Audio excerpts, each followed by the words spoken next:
ესე იგი, Arsenal-ის პრემიერ ლიგა Guardiola-ს City-დან წასვლა და ახალი Android 17? გაელია ცუდი ამიდებით სავსე მაისის და გადავხედოთ რა სიახლეები იყო ამ თვეში. Android 17 დაანონსა Google-მა თან ძალიან ბევრი სიახლით, უმეტესად ხელოვნური ინტელექტის სიახლეებით. ხო და მივყვეთ. ჭკვიანი ავტოფილი. ალბათ ბევრს გამოგვიყენებია smartphone-ის ის ფუნქცია, სახელს რომ თავისით წერს და კიდე მაგალითად ტელეფონის ნომერს შესავსებელში. ხო და Android 17-ის დახმარებით ეგ კიდე უფრო ბევრ ადგილას დაგვეხმარება და აი მაგალითად თუ პასპორტის ფოტო გაქვთ smartphone-ში, იქიდანაც შეიძლება ინფორმაცია აიღოს და ველში ჩასაწერად შემოგთავაზოთ. ამ შემთხვევაში Google-მა პასპორტის ნომერი გვანახა მაგალითად და ესეც ხელოვნური ინტელექტის დახმარებით მოხდება. ვიჯეტების შექმნა, შენი შექმნი ვიჯეტებს, აი ეგ არის ძალიან მაგარი. ამიერიდან Android 17-ის დახმარებით შეგეძლებათ თქვენი შექმნათ ვიჯეტები. რაც ჩემი აზრით ძალიან მაგარია, აი ძალიან ტოპია. აი მაგალითად თუ გინდათ რაღაც ისეთი ასახოთ ვიჯეტით, რაც თვითონ smartphone-ს არ აქვს ვიჯეტად, ახლა შეგიძლიათ ხელოვნური ინტელექტს დაუწეროთ ერთი პრომპტი და საქმეც მოგიგვარდებათ. ძალიან მაგარი. Rambler-ი. კიდევ გვაქვს ახალი ფუნქციაც, თუ ვინმესთან მიწერ-მოწერისას speech to text ვიყენებთ, ანუ smartphone-ს ველაპარაკებით და ვკარნახობთ რა დაწეროს ტექსტად, ახლა ხელოვნური ინტელექტს შეუძლიათ ჩვენი პაუზები, აი ეს და რაღაც ეგეთები, ამოიღოს ტექსტიდან. ანუ შეგვიძლია თავისუფლად ვისაუბროთ და საბოლოო აზრს მაინც კარგად ჩამოაყალიბებს smartphone-ი ტექსტში. ასევე ამ Rambler-ს შეუძლია თუ მაგალითად კარნახისას ვთქვით რაღაც და გადავიფიქრეთ ჩვენი ნათქვამი, ეს გადაფიქრებული აზრი აღარ დაწეროს ტექსტში, ანუ მიხვდება და გაარჩევს ერთმანეთისგან ჩვენი ნასაუბრების მთავარ აზრს და არასაჭირო თქმედებს. ძალიან შოქში ვარ. Instagram-ის update-ი.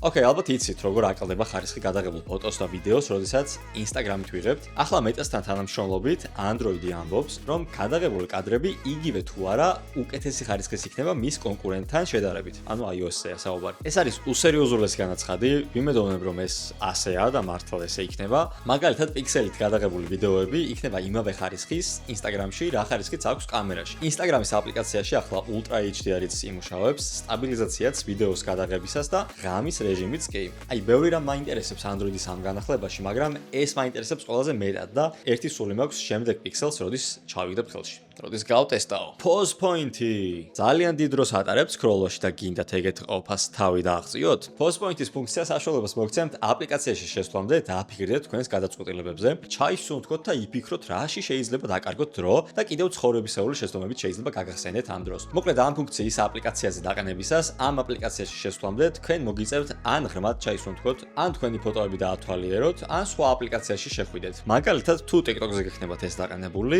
დრო მოგეცემათ დაფიქრდეთ იმაზე, ნამდვილად გინდათ თუ არა თქვენი დრო scroll-ში გაატაროთ. მოკლედ მე ძალიან მომწონს ეს. ჩვენს ციფრულ კეთილდღეობაზე ზრუნვა, ჩემი აზრით, ძალიან კარგია. უდიდესი ლაიქი ჩემგან. Android Auto. Android Auto-საც აქვს განახლება, მაგალითად განახლებული Google Maps-ი, სადაც 3D-ში ნახავთ თქვენს გარშემო სივრცეს და უფრო ზუსტად გეცოდინებათ, სად როდის უნდა შევხვიოთ. Gemini-საც ექნება ზუსტად ის ფუნქციები და ის Gemini Intelligence-ი, რაც თქვენ smartphone-ს ექნება და შეიძლება თქვენი მანქანის მოდელის მიხედვით გასცეს პასუხი კითხვებზე. შეგიკვეთოთ საჭმელი სახლთან სანამ მიხვალთ, უყუროთ YouTube-ის ვიდეოებს და კიდევ სხვა. მაგრამ დიდი მაგრამ არის აქ. Gemini უნდა გქონდეს თქვენს ავტომობილს. ანუ ძალიან ხშირ შემთხვევაში თქვენი ავტომობილის ბრენდს და მოდელს გააჩნია. Just so you know, თუ აქვს Gemini, ესე იგი ეს განახლება მოვა თქვენზე დიდი ალბათობით. ახალი ლეპტოპი ხალხო, შოკი, მართლა შოკი.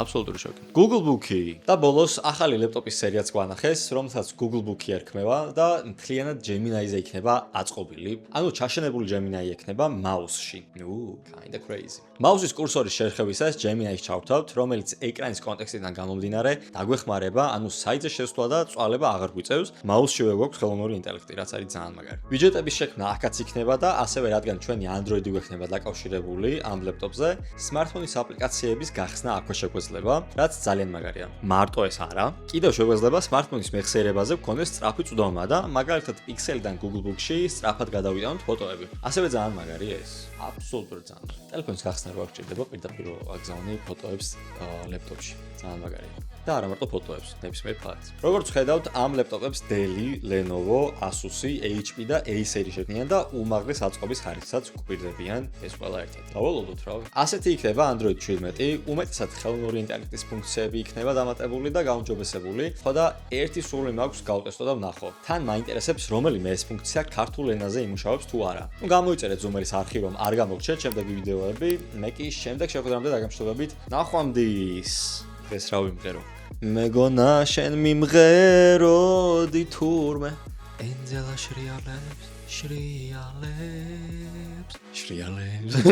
აყვამდის.